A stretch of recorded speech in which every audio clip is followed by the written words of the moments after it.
In this video, we're going to be talking about plyogility.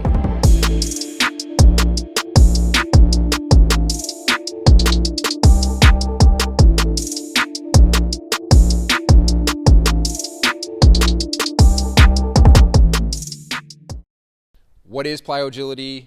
Why do I need plyogility? And how do I incorporate plyogility?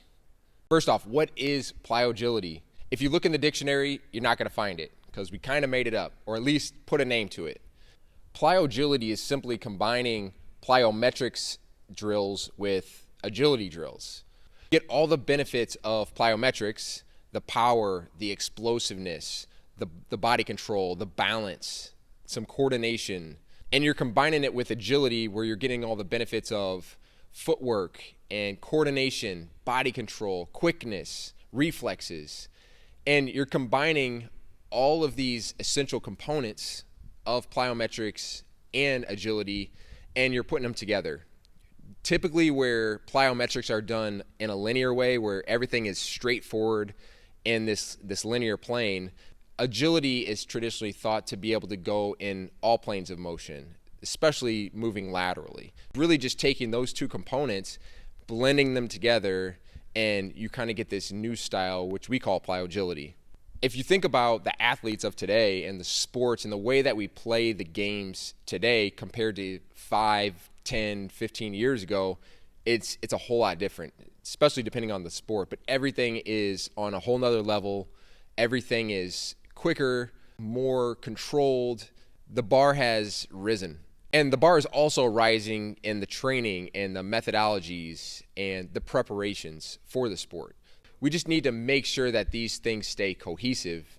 As an athlete, you need to make sure that to keep up, to stay at the next level, to not be injured, that you're advancing as well in how you're preparing for your sport. One of my favorite quotes is from Aristotle, and he says, "The whole is something besides the parts." And it's actually misquoted, so you've probably heard, "The whole is greater than the sum of its parts." But what Aristotle really says is the whole is something besides the parts. It's just something new. It's something different. That doesn't make it better. It just makes it different.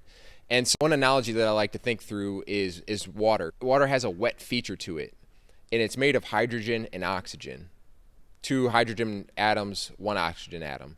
And when these things are separated, when they're in their parts, they don't have the quality of wetness. But when you put the hydrogen and the oxygen together, it does have the quality of wetness. It is something besides the parts. It's different than those two parts. I want you to think the same way when you think about plyogility. It's not better, it's different. It's training your plyometrics, right, in an agile way.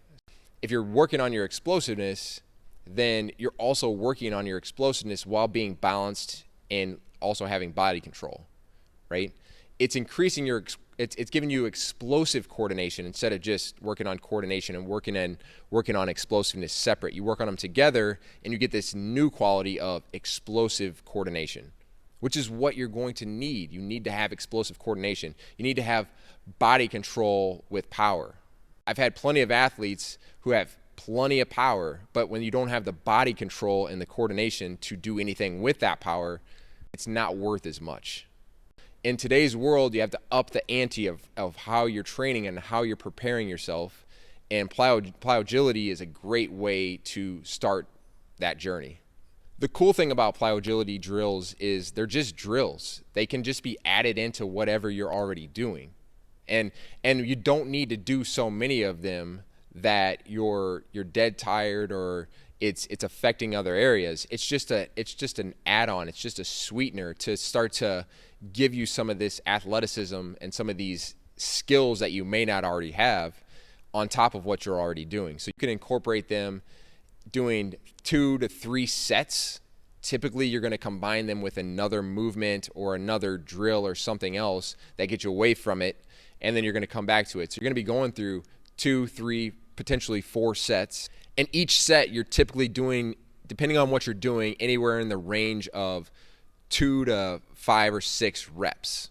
All right, just depends on what you're doing. Very simple to incorporate. 2 to 3 times per week is all you're looking at. It's not doing these every day.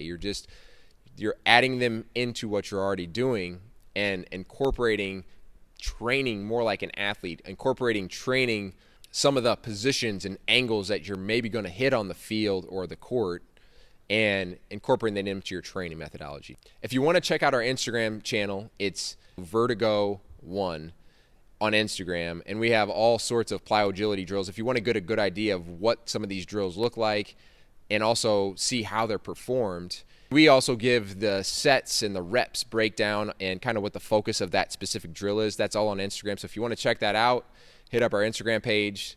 If you like this video and you want to see more things like this where we're talking about getting athletic and improving ourselves, then subscribe to the channel. We'll catch you on the next video.